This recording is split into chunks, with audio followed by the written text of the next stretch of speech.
Makers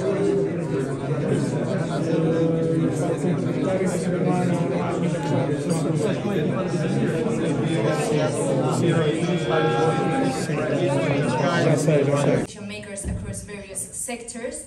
Therefore, we are confident our publication will accurately capture the current state of the Portuguese economy and its investment potential, which is precisely what we will be discussing in today's panel, Unlocking Portugal Business Insights and Opportunities. View on the Portuguese economy and the prospects for investing and doing business in Portugal. And I think it's something that you already know, but we are living times of trouble. Just got out of a pandemic, and now with the war in Ukraine, we are facing high inflation everywhere. We had growth of the economies to recover after the... So good morning to the room. It's really a pleasure to be here. Good morning as well to my fellow colleagues, panelists of the next panel discussion. Thank you so much to Business Here for inviting me to be here. It's really a pleasure to talk about what I think is one of the passions of this room, real estate and Portuguese real estate. And thank you so much as well to AmCham and to its president, António Martins da Costa, for hosting and organizing alongside with Business Here this conference.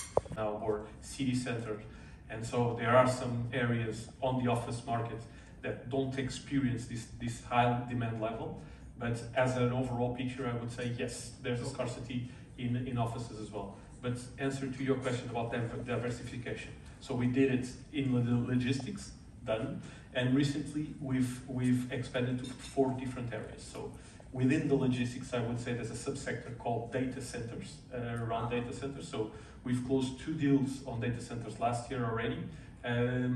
There's big investments being done in Porto de Sines, like was mentioned as well, on the data center.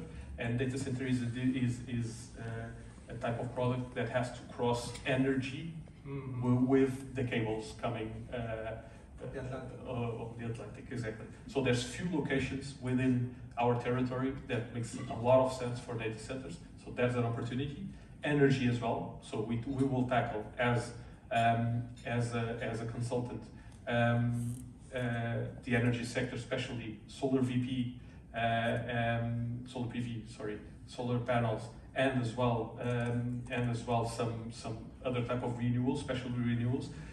Because solar can exist on a land, you can purchase land or rent a land to install solar panels, or you can put it on top of a logistics warehouse, for example. These companies, and where do you think it would be the most important aspects, digitalization of companies or other in terms of issues of renewable energy? Good morning to the room. Thank you to the Business Here for the invitation to be here with you, and hello to you all. Well, first of all, the Next Generation program is not clearly a SME-oriented program.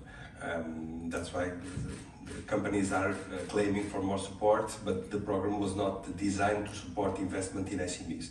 The real oriented program to SMEs are, as you said, the Portugal 2030, that's starting this week, I think. They are launching the first applications to the investments, and here I think is the best way to support investment in companies, as it was in Portugal 2020, as it was in GREN and the previous programs of the European Union. This new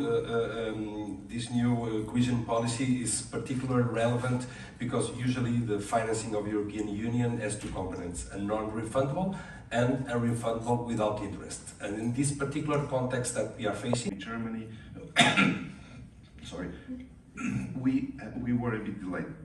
The project of solar started, I would say, 4 years ago, something like that, 4 years ago, and we are still in the process of developing and installing this new solar process.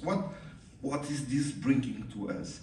That today we have a penetration of renewables in the country around 70%, which is very good compared to the Europe and worldwide. Of course, we are in a certain distance, for example, to Norway.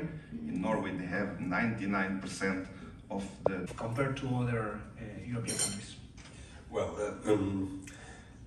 I think that the main advantages to invest in Portugal were perfectly described by Antonio in his presentation. Concerning to SMEs, I think Portuguese SMEs have some flexibility that usually big companies doesn't have. When you are facing and trying to focus on innovation and R&D, we think that small and medium companies are better to adopt, to prototype and to prepare innovation. And in this, as I said before, in this change of the supply chain around the world, we can be a good supplier to biggest companies around Europe.